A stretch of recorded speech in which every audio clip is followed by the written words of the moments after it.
कागज के टुकड़ों से पाकिस्तान नहीं चलेगा। चीफ जस्टिस ने फैजाबाद धरना नजरसानी केस में हुकूमती फैक्ट फाइंडिंग कमेटी को धूल के झोंके के मुतरादिफ करार दे दिया। रिमार्क्स दिए कमेटी के कयाम की दस्तावेज सिर्फ कागज का टुकड़ा है। अटॉर्नी जनरल ने कहा वजारत दिफा की नजरसानी दरखास्त वापस लेना चाहते हैं।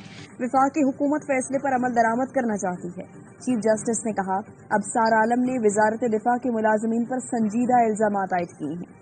इल्जामात दुरुस्त साबित हुए तो मामला वजारत दिफा पर आएगा। अदालती फैसले पर आज तक अमल क्यों नहीं किया? क्या हमारी हुकूमत ने कनाडा की हुकूमत से राबता किया है? एक शख्स कनाडा से आता है और पूरा मुल्क ऊपर नीचे करके चला जाता है।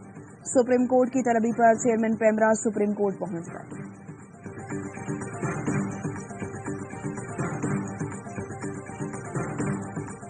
गैर कानूनी तौर पर मुकीम गैर मुल्की अफराद की वापसी की डेडलाइन खत्म। बेदखली के लिए मुल्की ऑपरेशन का आगाज। कोई पाकिस्तानी गैर कानूनी तारिकीन वतन को पनाह देने में मुलविस पाया गया तो सख्त एक्शन होगा। निगरान हुकूमत ने खबरदार कर दिया। गैर कानूनी तौर पर मुकीम बाशिंदों को होल्डिंग सेंटर्स में रखा जा रहा है। अब तक 1,26,017 अफगान पनाह गुज़ीन वापस जा चुके हैं। कराची के इलाके सुराब कोट में सर्च ऑपरेशन, घर घर तलाशी। सदर से 4 गैर मुल्की बाशिंदे गिरफ्तार। रावलपिंडी से 100 से ज्यादा गैर मुल्कियों को हिरासत में ले लिया गया। इस्लामाबाद से पकड़े गए 64 गैर मुल्कियों को तुर्खम बॉर्डर के लिए रवाना कर दिया गया। चमन में पाक अफगान बॉर्डर पर पहली बार पासपोर्ट सिस्टम राइज कर दिया गया।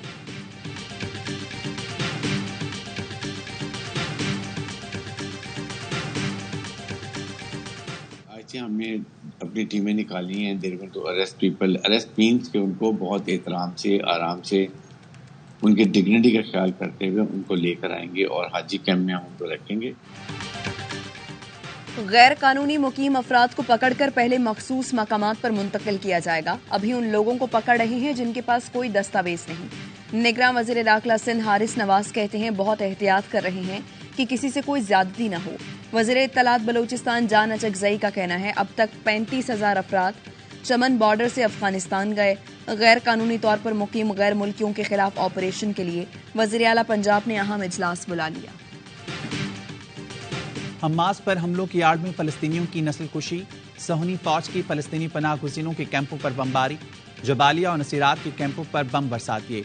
जबालिया कैंप पर 1 टन वजनी 6 अमरीकी बम गिराए गए। जबालिया कैंप पर हमले में 200 फलस्तीनी शहीद। इंडोनेशिया अस्पताल में लाशों के अंबार लग गए। मासूम फलस्तीनी हाथों से मलबा हटाकर लाशें तलाश करते रहे। खान यूनिस पर बमबारी में 2 रिहायशी इमारतें मलबे का ढेर बन गई। मजीद 12 फलस्तीनी शहीद। गजा में शहीद होने वाले फलस्तीनियों की तादाद 8,500 से तजावुज कर गई।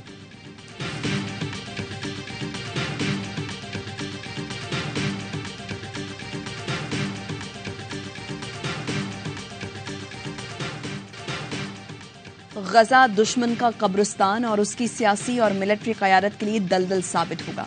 नेतन्याहू तुम घुटने टेकोगे और ये जंग तुम्हारा खात्मा कर देगी। अल कसाम ब्रिगेड के तर्जुमान अबू उबैदा कहते हैं अभी शुरुआत है, हमें अभी बहुत कुछ करना है। हमने पहली बार सेहूनी फोर्सेस के खिलाफ मकामी तौर पर तैयार अलासिफ गाइडेड तारपेडू का इस्तेमाल किया। हमास तर्जुमान का मजीद चंद गैर मुल्की कैदी छोड़ने का ऐलान। हमास के इजराइल पर जवाबी हमले। रॉकेट हमलों में कई गाड़ियां तबाह हो गई। बख्तरबंद गाड़ी तबाह होने से 9 इजरायली फौजी हलाक हो गए। गजा पर हमलों के बाद बोलीविया ने इसराइल से सिफारती ताल्लुकात मुनक़ता कर दिए। बोलीविया के वजीर का कहना था इसराइल इंसानियत के खिलाफ जराइम में मुलविस है। इसराइल से गजा पर हमले रोकने का मुतालबा करते हैं। फलस्तीन की जानिब से बोलीविया के फैसले का खैर मकदम। कोलंबिया और चिली ने इसराइल से अपने सिफारतकार वापस बुला लिए। सऊदी अरब ने पनाह गुज़ीनों के कैंप पर हमले की मजम्मत कर दी। सऊदी वज़ारत ख़ारजा ने कहा गैर इंसानी हमले में बेगुनाह शहरी जाँ बहक और जख्मी हुए हैं। कतर ने कहा गजा में बढ़ते हुए हमले सालिसी की कोशिशों को कमजोर कर रहे हैं।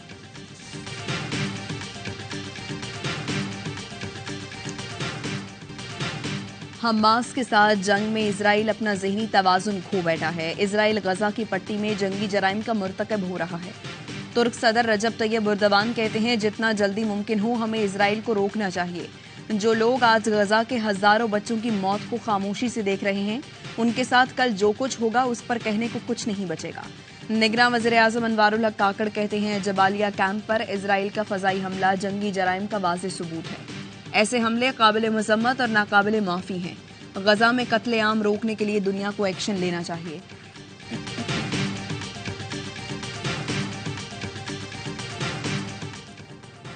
गजा पर इसराइली मजालिम के खिलाफ दुनिया भर में एहतजाज। लंदन के मसरूफ तरीन लिवरपूल स्ट्रीट स्टेशन पर गजा की सूरत हाल पर गमजदा बरतानवी शहरियों का धरना। कनाडा के शहर में आजाद फलस्तीन के नारे लग गए। बर्लिन में भी हजारों अफराद ने फलस्तीन की हिमायत और गजा में इसराइली नस्लकुशी के खिलाफ एहतजाज किया। मस्कत में ग्रैंड मस्जिद के बाहर बड़ा एहतजाजी मुजाहरा किया गया।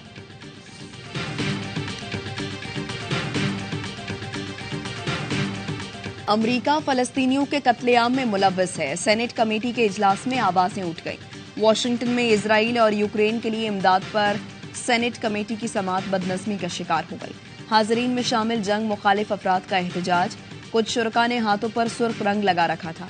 सेहूनी हुकूमत की पुष्पनाही करने पर वजीर खारजा एंटनी ब्लिंकन के सामने नारेबाजी। गजा में जंगबंदी और बच्चों का कत्लेआम रोकने का मुतालबा किया। सिक्योरिटी एहलकारों ने मुजाहिरीन को बाहर निकाल दिया।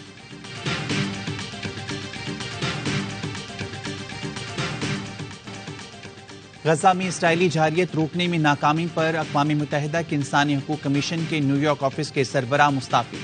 क्रैग ने जेनेवा में हाई कमिश्नर बराए इंसानी हकूक़ के नाम खत भी लिखा, जिसमें उनका कहना था गजा में जो हो रहा है वो हर लिहाज से नस्लकुशी है।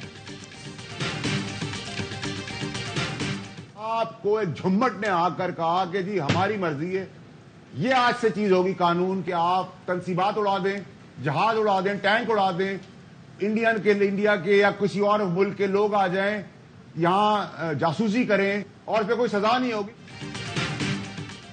सानेहा एपीएस पर मिलिट्री कोर्ट्स ने सब मुजरिमों को सजाए मौत दे दी। एक शख्स को फांसी नहीं हुई क्योंकि वो सिविल अदालत गया। फैसल वाडा कहते हैं 23 अक्टूबर को मिलिट्री कोर्ट्स को मुअत्तल कर दिया गया। दुश्मनों को छूट दे दी गई। छोटे मुल्क में ऐसे काम नहीं होते जैसे अब यहाँ हो रहे हैं। क्या फौजी तंसीबात पर हमला करने वालों को छूट दे दी जाएगी? पाक फौज ही एक इदारा है जो महफूज है, उस पर भी सवाल उठाए जा रहे हैं। माहिर कानून याहिया फरीद ने कहा मिलिट्री कोर्ट से मुताल्लिक अदालती फैसले पर अपील का हक मौजूद है। निगरान हुकूमत की जानिब से लार्जर बेंच के सामने अपील की जाएगी। मिलिट्री कोर्ट की जगह दूसरी अदालत में स्पीडी ट्रायल नहीं हो पाता।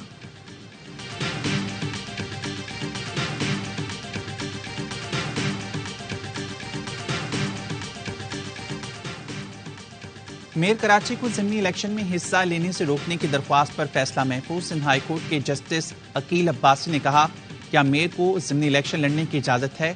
वकील जमात इस्लामी ने कहा मेयर ज़िमनी इलेक्शन में हिस्सा तो ले सकता है मगर कानून की खिलाफ वर्जी नहीं कर सकता।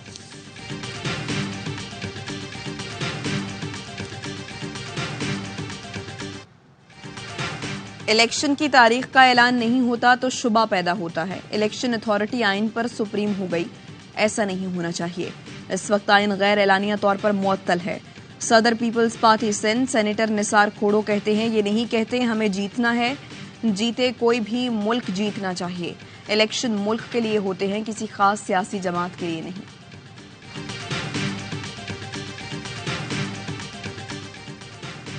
पीटीआई के सदर चौधरी परवेज लाही की सालगिरह। एटीसी इस्लामाबाद ने परवेज लाही को अहलखाना से मुलाकात की इजाजत दे दी।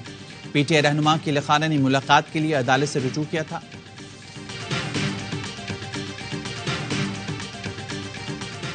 लाहौर हाई कोर्ट ने स्मॉग इमरजेंसी नाफिज करने का हुक्म दे दिया। कमिश्नर लाहौर समेत दीगर अफसरान को स्कूल कॉलेजेस में आगाही मुहिम चलाने की हिदायत। जस्टिस शाहिद करीम ने रिमार्क्स दिए स्मॉग की सूरत हाल की जिम्मेदार हुकूमत है। शहर की जो हालत है वो आप देख लें। पहले ये स्मॉग नवंबर के आखिर और दिसंबर में आती थी, इस बार अक्टूबर में ही शुरू हो चुकी थी।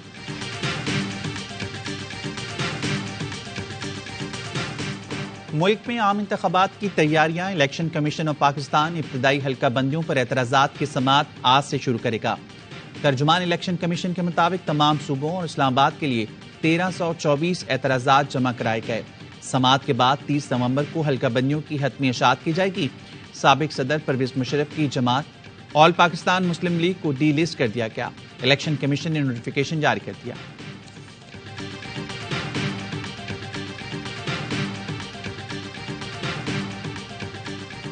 और हाई स्पीड डीजल की कीमतें बरकरार। मिट्टी का तेल 3 रुपए 82 पैसे, लाइट डीजल 3 रुपए 4 पैसे सस्ता। IMF से जायजा मुज़ाकरात से कबल डीजल पर लेवी 5 रुपए बढ़ा दी गई। पेट्रोल पर फ्रेट मार्जिन 2 रुपए 30 पैसे फी लीटर बढ़ा दिया गया।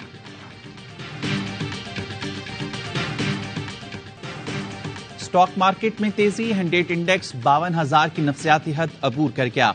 417 पॉइंट्स इजाफे से 52,337 पॉइंट पर ट्रेडिंग। एफपीआर के मुताबिक मुसलसल चौथे महीने 43% जायद डोमेस्टिक टैक्सेस का हदफ हासिल कर लिया गया। जुलाई से अक्टूबर 2748 अरब रुपए जमा किए गए। गुज़िश्ता साल इसी मुद्दत के दौरान 2159 अरब रुपए जमा किए गए थे।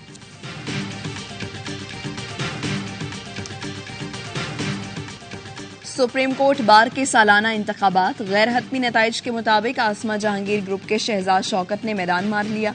हामिद खान ग्रुप के मियां अब्दुल कुदूस पर बरतरी हासिल कर ली। हतमी नताइज का ऐलान 3 नवंबर को किया जाएगा।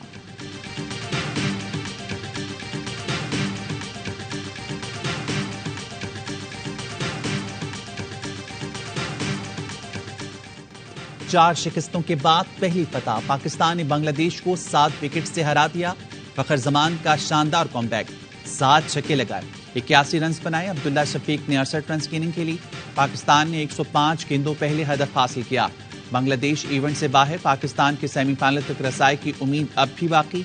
वर्ल्ड कप में आज न्यूजीलैंड और साउथ अफ्रीका की टीमें मध्य मुकाबला आएंगी। मेगा इवेंट के तमाम मैचेस देखिए ए स्पोर्ट्स पर बराह रास्त।